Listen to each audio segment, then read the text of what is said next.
नमस्कार, मैं स्वप्निल और आप न्यूज लॉन्चर देख रहे हैं। उत्तर प्रदेश में योगी आदित्यनाथ की सरकार है। बात होती है कि उत्तर प्रदेश में राम राज्य है। लेकिन आज बात एक विधायक की करेंगे। एक ऐसे विधायक की जो कभी किसी पूर्व मुख्यमंत्री को लेकर अभद्र टिप्पणी करने की वजह से सुर्खियों में रहता है। तो अब वो सुर्खियों में है क्योंकि उसने एक अस्पताल में तोड़फोड़ करी है। आरोप क्या लगे हैं वो भी आपको बताएंगे। लेकिन उससे पहले मैं प्रोड्यूसर से कहूंगा, जरा एक तस्वीर दिखाइए। एक सीसीटीवी की तस्वीर है हमारे पास। उस तस्वीर को देखिए, जरा इस तस्वीर को गौर से देखिए। ये एक अस्पताल की तस्वीर है और इस अस्पताल में जो लोग आपको नूरा कुश्ती करते हुए नजर आ रहे हैं, लड़ते भिड़ते नजर आ रहे हैं, ये लोग कोई और नहीं, उसी विधायक के परिजन हैं। गजब की हनक है या ना जाने कौन सी सनक है जिन्होंने अस्पताल को अखाड़ा बना दिया। तस्वीर को हटाइए जरा। और ये पूरा मसला क्या है, पूरा माजरा क्या है, इस पे विस्तार से बात करेंगे। ये विधायक साहब किस हनक में रहते हैं, इस पे भी विस्तार से बात करेंगे। मैं चाहता हूं जरा सर्वेश जी को लेकर के आइए फ्रेम में। सर्वेश जी वहां के स्थानीय निवासी हैं, बेहतर तरीके से विधायक महोदय से परिचित हैं। प्रोड्यूसर साहब, सबसे पहले जरा वो खबर दिखाइए अस्पताल वाली। देखिए, आईसीयू में घुसने से रोका तो भड़क गए बीजेपी विधायक राजेश चौधरी के भाई भतीजे, जमकर मचाई तोड़फोड़। अस्पताल का गुनाह क्या, डॉक्टरों का गुनाह क्या, स्वास्थ्य कर्मियों का गुनाह क्या? सर्वेश भाई, क्या गुनाह था? महज इतना कि आईसीयू में घुसने से रोक रहे थे? सबसे पहले तो मैं स्वप्न श्रीवास्तव जी आपको और आपके सभी ऑफिसर्स को नमस्कार। किसी का कोई गुनाह नहीं है स्मार्ट विधानसभा के अंदर। अब तो बात मार्ट से बढ़कर मथुरा तक भी पहुंच चुकी है। मार्ट का मैं मूल निवासी हूँ, गांव मेरा मानागढ़ी है और हमने ही उनको वोट दिया है विधायक जी को बनाने के लिए। जी। ऐसा है कि उनका थोड़ा जो लूट का तंत्र है, इनकी औकात स्टार्टिंग से बता रहा हूँ कि इनके पास 2 बीघे जमीन नहीं है अपनी, और 3 साल के अंदर आज इसके भाई हैं दोनों अरबपति। ये आप अरबपति खरबपति, मतलब ऐसी ऐसी बेहतरीन गाड़ियां और बेहतरीन होटल और ये सिस्टम बना रखे हैं जिसका कुछ मात्र 3 वर्षों में। इनसे कोई कहता है, अब उस पर भी उनका तो ये कहना था वहां पर अस्पताल वालों का, इनकी माता जी भर्ती थी तो सुबह सुबह जाते हैं चाय लेकर, इसमें घुसेंगे हम। उन्होंने कह दिया भाई ऐसा है, कोई एक आईसीयू में एक सज्जन 2 सज्जन जैसे भी जाते हैं, उनका मानक होता है सभी अस्पतालों का। ये बोले ठीक साले बात तुम है। कौन होते हो हमको रोकने वाले, हम विधायक हैं और हम तो इस। फिर थोड़ा तू तुम हुई, फिर इनके संजय भाई और एक जितेंद्र है और एक पीए रहता है, एक जसवंत नाम का लड़का, एक भतीजा संजय प्रधान जी है वैसे वो गांव का। तो इन्होंने मिलकर के वहां पर और 2-4 और इनके साथ जो पाल रखे हैं उनको लेकर के जमकर तोड़फोड़ मारपीट, इतनी भयंकर मारपीट, इतनी निर्ममता से मारपीट की है। अभी आरोप लगा रहे हैं कि साहब हमसे ऐसे बोल गए थे वो। अरे भाई आईसीयू में हर आदमी को घुस जाएगा साहब, बताओ। फिर ऐसा डॉक्टर, ऐसे तुम वो हो तो उनको लाए क्यों माता जी को? माता जी का जहाँ उपचार चल रहा है तो उपचार के अंदर वो तमाम इन्फेक्शन वगैरह की कोई शिकायत होती है आईसीयू में जो भर्ती है, तो उनका तो भाई उनको ख्याल रखना पड़ता है। इतनी सी बात ठीक पर बात ही है। इन्होंने उनको मारा। अच्छा, सर्वेश भाई, ये जो मारपीट हुई है अस्पताल में, आईसीयू में घुसने को लेकर हुई है, विधायक जी के परिजन क्या चाहते थे? क्या वो आईसीयू में बिना किसी प्रोटोकॉल के अंदर जाना चाहते थे माता जी के पास? क्या क्या समस्या क्या आई? समस्या कुछ नहीं, उन्होंने अस्पताल वालों ने सिर्फ थोड़ा मना किया, भाई ऐसा ऐसे मत जाओ, बस इतनी बात है और कोई बात नहीं है। ये कहा था उनको, उनको ईगो को हर्ट कर गया है इनको, उनके मायावती जी को नहीं छोड़ते हैं। हमने रिफाइनरी को लूट कर रखा, इन्होंने मथुरा में रिफाइनरी बन रही है जो बहुत दिनों पुरानी है, उसमें से इन्होंने कई बार बड़े बड़े घोटाले करे। हम्म। रिफाइनरी में काले तेल का कारोबार होता है, मथुरा में आज की डेट में राजेश का कारोबार है। सरकारी अच्छा। जमीनों में माठ विधानसभा की ज्यादातर, मथुरा की कोई भी जमीन पहुंच गई तो इसने अपने जगह-जगह पर विधायक जी ने चेला भेजा, मतलब चेला ही कहेंगे, गुरगों कहेंगे, कुछ भी कह लो। वो छांट रखे हैं, जहाँ भी सरकारी ज़मीन दिखती है, देवालय की ज़मीन दिखती है, मैं योगी जी से आपके चैनल के माध्यम से अपील कर रहा हूँ। मैंने तो योगी आदित्यनाथ जी तक शिकायत करी है और हम दोनों भाइयों ने एक ज़मीन को बचने से भी रोका है। तो हमको, हम्म। मुझको और मेरे भाई को तो गुंडा ही बना दिया उन्होंने यूपी गुंडा एक्ट के थ्रू। जबकि मैं 8 साल पुलिस की सेवा करी है, मैं 35-36 वर्ष का हो गया, मेरे चरित्र पर एक भी दाग नहीं है अभी तक। और इनकी, या तो इनकी बात के साथ चलो वोट दे रहे हैं हम, अब हमको गलत लगेगा तो हम ये नहीं कहेंगे भाई ऐसा मत करो, सरकारी जमीन को हम किसी को नहीं लेने देंगे। गांव वासियों ने और हमने मिलकर विरोध कर दिया और देवालय की जमीन में जबरदस्ती बाउंड्री कर दी और हमको गुंडा धकेल दिया। अब ठीक बात है। रही बात, सर्वेश भाई, एक एक खबर मैं चाहता हूं प्रोड्यूसर साहब से वो दिखाई जाए, चूंकि आप भ्रष्टाचार के गंभीर आरोप लगा रहे हैं विधायक जी पर, और राजेश चौधरी वही विधायक हैं जिन्होंने मायावती को लेकर एक विवादित बयान दिया था एक चैनल के डिबेट शो में। और उन्होंने खुलकर कहा था कि मायावती दरअसल उत्तर प्रदेश की सबसे भ्रष्ट मुख्यमंत्री रही हैं, जिसका खूब विरोध हुआ था। तो मैंने भी एक विरोध किया तरफ था। ये सर्वेश जी, जी, एक तरफ सर्वेश जी मायावती को लेकर ये इस तरीके के बयान देते हैं। दूसरी तरफ आप कह रहे हैं कि करप्शन का खुला खेल चल रहा है क्या मार्ट विधानसभा में, विधायक जी के नेतृत्व में, विधायक जी के संरक्षण में? मैं, अगर मैं, आज पहली बात, मैं सोमवार है, मैं भोले बाबा का व्रत रहा हूँ। मैं अगर झूठ बोल रहा हूँ तो मेरे खिलाफ मानहानि का मुकदमा दर्ज करवा दिए। मैं इसी बात को कहता हूँ, मैंने कई पोस्ट की और यूपी योगी आदित्यनाथ महंत जी तक मैंने स्पीड पोस्ट और वो पोर्टल वगैरह से सबसे शिकायत कर ली। पिछले 1.5 साल से लगातार मैं शिकायत कर रहा हूँ इस विधायक की, लेकिन अच्छा। कोई सुन नहीं रहा है। अभी भी देखो, ये देखना, सुन कैसे लेगा कोई, इतनी बड़ी हनक है। अस्पताल वालों को सबको दिख रही है, पीटा है, कोई सबूत लेने की जरूरत नहीं, एफआईआर दर्ज नहीं हो रही है।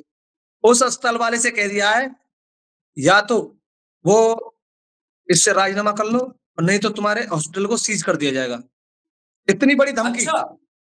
हाँ जी, कैबिनेट मंत्री धर्मेंद्र प्रधान, अनुराग ठाकुर और उत्तर प्रदेश के अध्यक्ष भूपेंद्र सिंह, तीनों के फोन करवा लिए हैं कि या तो उनको इस अस्पताल वाले को समझा दो, कोई एफआईआर नहीं होगी मेरे खिलाफ, नहीं मेरे भाई भतीजों के खिलाफ, और नहीं तो आपका हॉस्पिटल सीज कर दिया जाएगा।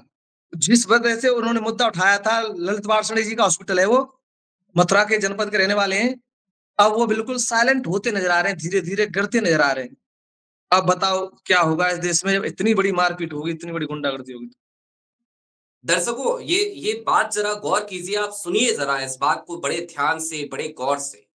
राम राज्य है उत्तर प्रदेश में, ऐसा कहा जाता है, ऐसा दावा किया जाता है।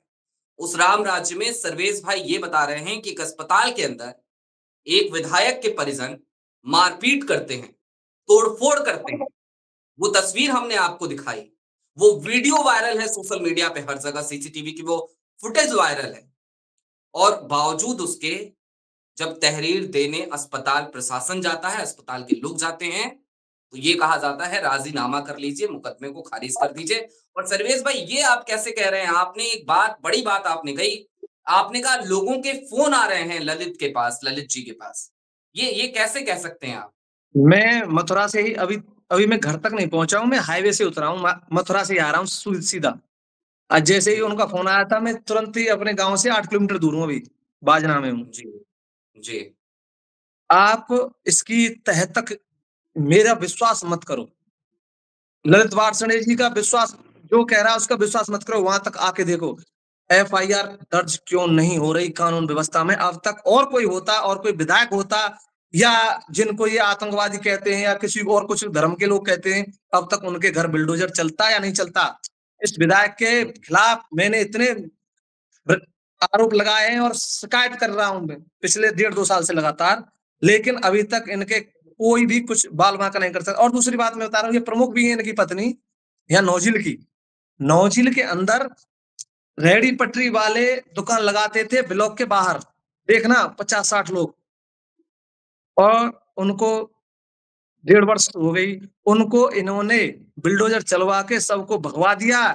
इस मार्ट के विधायक ने, उत्तर प्रदेश के अध्यक्ष, जो पहले पंचायती राज मंत्री थे साहब भूपेंद्र सिंह, उनके उसमें और उनकी धमकी दे देकर एसओ नौजिल पर सीओ मार्ट को लेके इन्होंने उस टाइम वहां पर बिल्डोजर चलवा दिया, अनऑथराइज्ड बिल्डोजर था, वहां पर भी दुकानें स्थापित कर दी 25 उनमें सरकारी रेट, वो सरकारी दुकान बनाते हैं जैसे लीज पर दी जाती है 99 साल के लिए, उसमें भी जी 2-2 लाख जन 1-1 लाख फीस है, वहां पर से 20 लाख 25 लाख रुपए की फीस ले रहे हैं ये लोग, क्योंकि जिसको दुकान मिलेंगे जो हमको इतने पैसे देगा।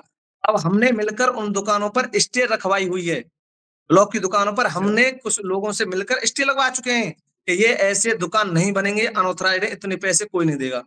अब तुम आंकड़े लगा लो, दो दो लोग तो उसमें हार्ट अटैक होकर मर चुके हैं क्योंकि उनके पैसे राजस्व पर हैं और ये किसी को पैसे भी नहीं देते हैं वापस।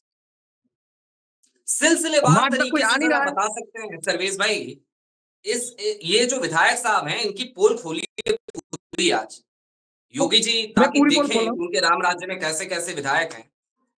पूरी पोल खोली आज न्यूज लॉन्चर पे। और हूँ। मुझे ये बताइए, ये समझाइए, दर्शकों को ये समझाइए सिलसिलेवार तरीके से, एक एक करप्शन की पोल खोलिए, खुलकर बताइए एक एक करप्शन इनका। एक एक करप्शन, सबसे पहले छोटे पायदान से लो, ये दूसरी बार ब्लॉक प्रमुख हैं।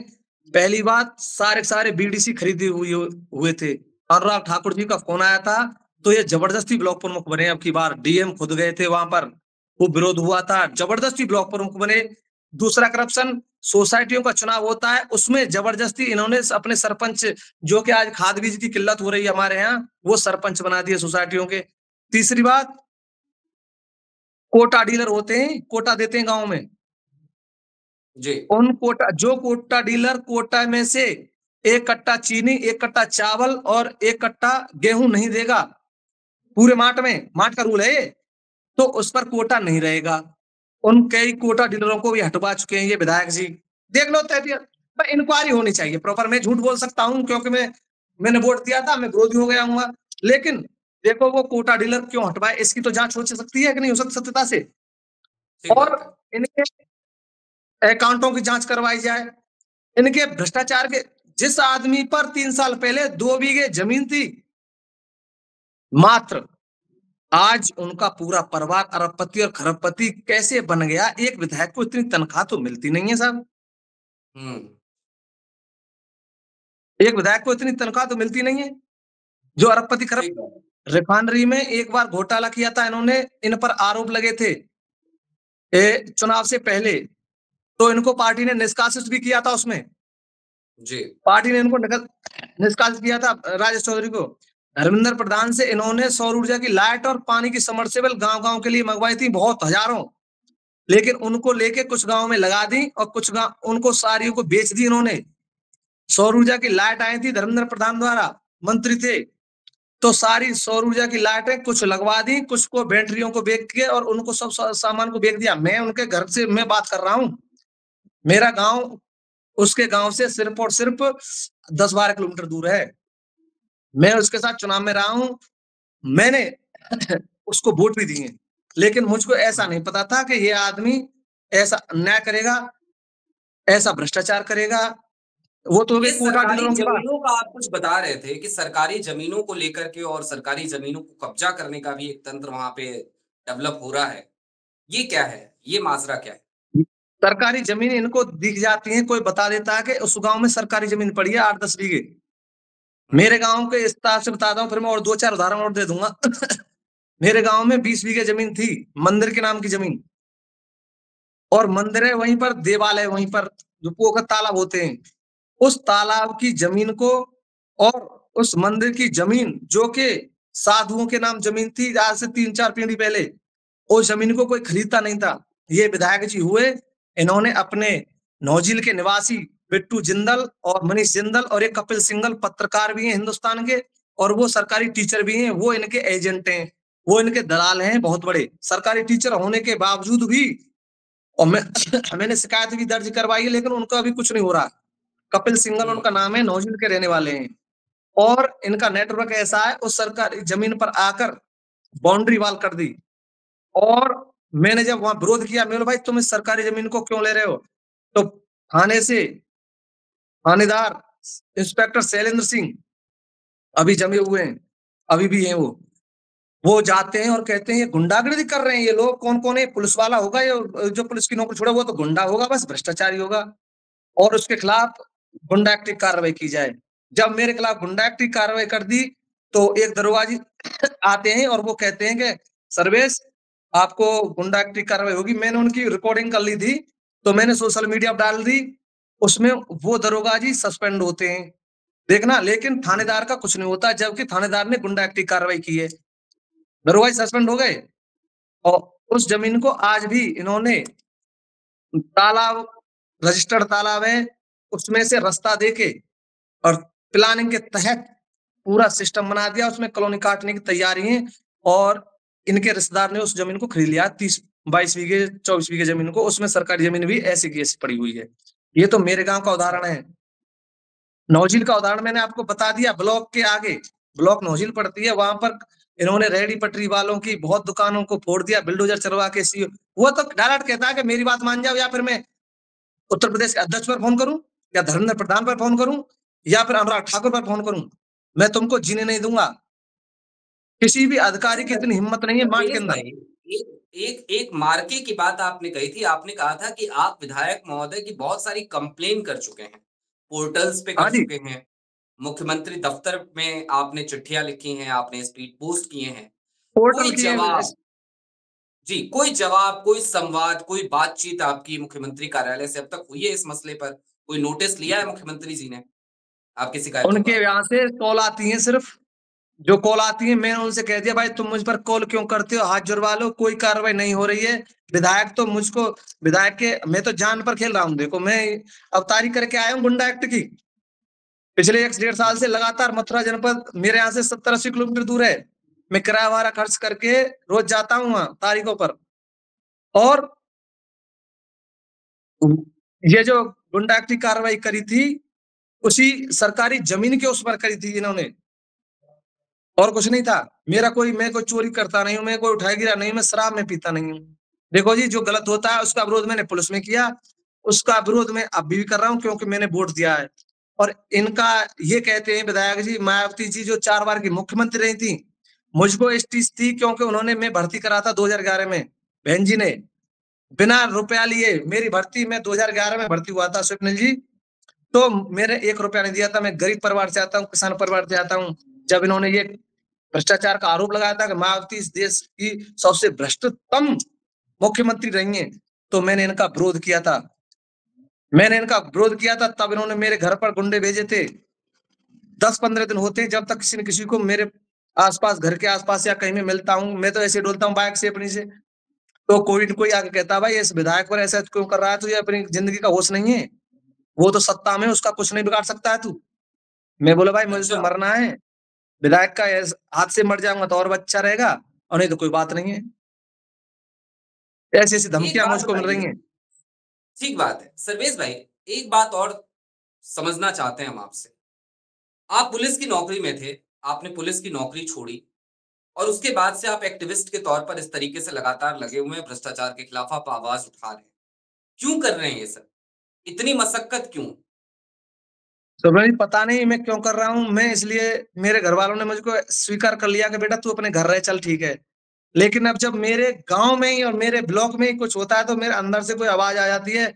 पता नहीं मरने के लिए आती है, पता नहीं किसके लिए है। मेरा और किसी से कोई वास्ता नहीं। मैंने उसको वोट दिया था, देखो राजेश को मैंने वोट दिया था, तब भी मेरे अंदर से आवाज आई ये गलत काम कर रहा है तो मैं इसके खिलाफ बोलूंगा, मरना मंजूर है। मेरा देश आजाद हुआ है खिलाफत के वजह से। और ये ऐसे नालायक, ऐसे भ्रष्ट विधायक और ऐसे अधिकारी और ऐसे वो, इनके खिलाफ आवाज नहीं उठेगी तो भाई फिर तो मतलब ये क्या हो गया, ये तो बेकार ही रामराज कहा जाएगा, ये तो रावण राज आने की कल्पना की जा सकती है अब तो। मुझको ठीक है। अभी से 1 महीने पहले, स्वप्निल जी 1 महीने पहले की बात बता रहा हूँ, जब इसने ढोंग मचाया था मायावती के खिलाफ टिप्पणी करके कि मुझको जान से मारने की धमकी दी जा रही। देखो ढोंग कितना बड़ा है, ये सबको पीटता है, जबरदस्ती जगह कब जाता है, और फिर ढोंगी बनाता है कि मुझको और मेरे बेटे को जान से मारने की धमकी दी जा रही है। इसने मुझको घर से, मैं अपनी एक दुकान चलाता हूँ। किसकी? मैं अपने आप समोसे बनाता हूँ, समोसे की दुकान चलाता हूँ अपने घर पर। तो मैं अपनी दुकान पर ऐसे बैठा था, सामान बेच रहा था, 4 गाड़ी पुलिस की आती हैं और मुझको उठा के ले जाती है कि वहां इंस्पेक्टर साहब मिले। मथुरा की पुलिस, मतलब नौजिल की पुलिस नहीं आई मुझको लेने के लिए, 80 किलोमीटर दूर की पुलिस आई वहां। बोलते हैं इंस्पेक्टर साहब, मैं बोला भाई मुझको क्यों ले जा रहे हो? मुझको बता तो दो कोई कारण। तो बोला आपने विधायक को जान से मारने की धमकी दी है, मैं आतंकवादी हूँ। मतलब गुंडा बनाने की कोशिश की जा रही है, फिर आतंकवादी बनाने की कोशिश की जा रही है मुझको। मैं आतंकवादी हूँ, समोसे बेचने वाला आतंकवादी हो सकता है? और ये विधायक जो 2 बीघे खेत का जमींदार है, मेरे बाबा पर 1 से 20 बीघे खेत था। मुझ पर 30 बीघे खेत आता है, मैं हम दोनों भाइयों पर। मेरा छोटा भाई जिला पंचायत का चुनाव लड़ चुका है पिछली बार। देखना, इसने उसका खुलकर विरोध किया था जब मैं राजनीति में नहीं था, मैं तो पुलिस में था। तो हमने फिर भी इसको वोट दिया। तो आप इस बात को ना को अब वहां पर पहुंचा तो इंस्पेक्टर साहब ने बात बताई। मैंने इंस्पेक्टर साहब से कहा था, मैं इंस्पेक्टर साहब हमने तो कोई धमकी दी है, तो आप हमको एविडेंस दे सकते हैं? मेरे मोबाइल से कॉल हुई है, मेरी आवाज को क्लियरिफिकेशन कर सकते हैं? जो आज तो टेक्निकल बहुत अच्छी चीज चल रही है, रिकॉर्डिंग कोई हो तो मुझको एफआईआर करो और मुझको जेल में डालो। ऐसे तो सही नहीं है, क्योंकि मैं भी सभ्य समाज का रहने वाला हूँ और मुझको ऐसे दबाव बनाया जाएगा इस तरह से। मुझको, मैं समोसे की दुकान चला रहा हूँ और वहां से उठा के मुझको जेल में डाला जाएगा। ये क्या ये क्या कौन सी दादागिरी है? तो इंस्पेक्टर साहब बोलते हैं कि बेटा ऐसा कुछ नहीं होगा। इंस्पेक्टर साहब को जब समझ में आई, मैंने सब बात बताई, मैं सर ऐसे ऐसे कहानी है। तो उन्होंने मुझको, और कुछ मेरे चाहने वाले भी वहां, जैसे पता चला एरिया को, तो वहां पर बहुत आदमी पहुंच गए थे। यहाँ के जो हमने जिनको कभी वोट नहीं दिया वो एमएलसी बन गए हैं राष्ट्रीय लोकदल के सहयोग से। योगेश योगेश जी माट के रहने वाले हैं, वो बेचारे आ गए थे। अब बताओ, मैं जिनको वोट नहीं दे रहा हूँ वो मुझको, वहां इंस्पेक्टर साहब ने समझा दिया सबको, कुछ नहीं सर्वेश तुम जाओ, जब जरूरत पड़ेगी जब हम आपको बुलवा लेंगे। ठीक ऐसी बात नालायकी कर रहा है ये। है। सर्वेश भाई, जो कुछ भी चल रहा है मार्ट में, और राजेश चौधरी चूंकि पहले से इन मामलों में उनके नाम उछलते रहे हैं, आज आप इनके भ्रष्टाचार की जो बातें कर रहे हैं उस कहानी को हम आगे बढ़ाएंगे। आप जो भी एविडेंस आपके पास हो वो एविडेंस आप हमें उपलब्ध कराएं, हम उस पे निश्चित तौर पर आगे आपके साथ आपकी आवाज में आवाज मिलाएंगे। लेकिन सर्वेश भाई, चलते चलते न्यूज लॉन्चर के माध्यम से योगी आदित्यनाथ जी को आप बार-बार जो चिट्ठियाँ लिख रहे हैं, जो आप उनसे पत्राचार कर रहे हैं, जो पोर्टल्स पे आप शिकायतें कर रहे हैं, शायद वो आवाज़ योजी योगी जी तक नहीं पहुँची। क्या न्यूज़ लॉन्चर के माध्यम से आप मुख्यमंत्री जी से कुछ कहना चाहते हैं? मैं मुख्यमंत्री जी महंत जी से सिर्फ ये निवेदन करना चाहता हूँ, अगर आपके जैसे माट में ऐसे विधायक हर जगह गुंडागर्दी पर उतारू हुए हैं, तो आप समझ लो आपका खेल कोई और विपक्षी नहीं, आपके ऐसे विधायक ही कर सकते हैं। और मैं चाहता हूं कि राजेश विधायक की प्रॉपर्टी की एक बार वो जांच करा दें, अगर मैं झूठ बोल रहा हूं, या फिर मुझको आजीवन कारावास या फांसी पर चढ़ा दो। अगर ये भ्रष्ट लूटपाट से इन्होंने इतना धन अर्जित नहीं किया है, और क्षेत्र में आके देख लो, हर प्रधानों पर ये दबंगे करते हैं। कई प्रधान इन्होंने सस्पेंड करवा दिए, भय बनाते हैं। ये भय बनाते हैं लोगों में, प्रधानों में। प्रधानों से कह दिया तो पैसे दे के आओ, नहीं तो मैं तुमको सस्पेंड करवा दूंगा। मेरे हिसाब से देखो देखो, हाँ एक बात भूल गया, ब्लॉक पर जी, भी ये मालिक हैं और तहसील पर भी ये मालिक हैं। जो भी ठेके उठते हैं गांव में विकास के लिए उठते हैं ना, जैसे खरंजा बनाने के लिए, नाली बनाने के लिए, सचिवालय बनाने के लिए, इन्होंने ऐसे ऐसे ठेकेदार, अभी अभी जो, देखो मैं जांच का पूरा सबूत दे रहा हूं, अभी अभी उन्होंने वो किया है जो ठेकेदार के लिए अप्लाई, और उनको सारे ठेके वो इसी के आदमी है, और 20% 30% पहले इनको देना पड़ता है, जब जाके काम मिलता है। प्रधान डरे हुए हैं, अगर इनके खिलाफ इनके ठेकेदार को वो काम नहीं देगा तो ये समझ लो कि वो काम होगा नहीं और प्रधान को सस्पेंड होना पड़ेगा। कई प्रधानों को मैं अमल में दे दूंगा। और योगी जी तक तो मैंने एक ही निवेदन है बस, खाली इनकी संपत्ति की जांच हो और ये अनर्गल बयानबाजी कर करके और ऐसे मारपीट करके, और अब जो मेडिकल का मैंने सुना है कि मेडिकल वेडिकल को सबको जांच करवा के उल्टा उन्हीं को दबाया जा रहा है। आज का विषय है ये। उनको, मैं उनके पास से आया हूँ, विधायक के पास से नहीं। उनके जो मेडिकल और बीएस हॉस्पिटल है उसके पास घूमकर वहां से बातचीत करके, जब मैं आपको बता रहा हूँ कि ये उन पर प्रेशर बनवा रहे हैं, और ऊपर से कई अधिकारियों के, मंत्रियों के फोन आए कि हेलो मिस्टर, फोन भी आए और आदमी भी जा रहे हैं कि तुमको इसमें कन्फेक्स करना पड़ेगा, नहीं तो आपका इस जो ये हॉस्पिटल सीज हो जाएगा। इस बात को ध्यान रखना। ये भय हो रहे हैं ठीक उनमें, बात है, बताओ। ठीक बात है। सर्वेश भाई, समय की एक सीमा है, लिहाज़ा बहुत शुक्रिया न्यूज़ लॉन्चर से बात करने के लिए। हम इस बातचीत को यहीं विराम देंगे। लेकिन सर्वेश भाई ने जो बातें उठाई हैं वो बातें बहुत मार्के की। कल्पना कीजिए, भारतीय जनता पार्टी लगातार ये दावा पेश करती है कि उत्तर प्रदेश में राम राज्य की सरकार चल रही है। भारतीय जनता पार्टी और सूबे के मुख्यमंत्री योगी आदित्यनाथ लगातार भ्रष्टाचार को लेकर, गुंडागर्दी को लेकर जीरो टॉलरेंस नीति अपनाने की बात करते हैं। लेकिन जो तस्वीरें हमने आपको दिखाई, जो बातें सर्वेश जी ने आपको बताई, इन बातों को सुनने और उन तस्वीरों को देखने के बाद क्या कहीं पर भी भ्रष्टाचार या फिर गुंडागर्दी पर जीरो टॉलरेंस की नीति उत्तर प्रदेश सरकार की दिखाई देती है? जवाब है नहीं, कदापि नहीं। लिहाजा देश के सजग दर्शकों से अपील है और साथ ही साथ सूबे के मुख्यमंत्री योगी आदित्यनाथ जी आपसे भी ये अपील है कि अस्पताल को अखाड़ा बनाने वाले आपके विधायक के परिजन, अस्पताल पर जैसा सर्वेश जी बता रहे हैं दबाव बनाने की कोशिश करने वाले आपके विधायक, इनके खिलाफ कोई तो कार्रवाई कीजिए ताकि वो एक नजीर बने। बहुत शुक्रिया।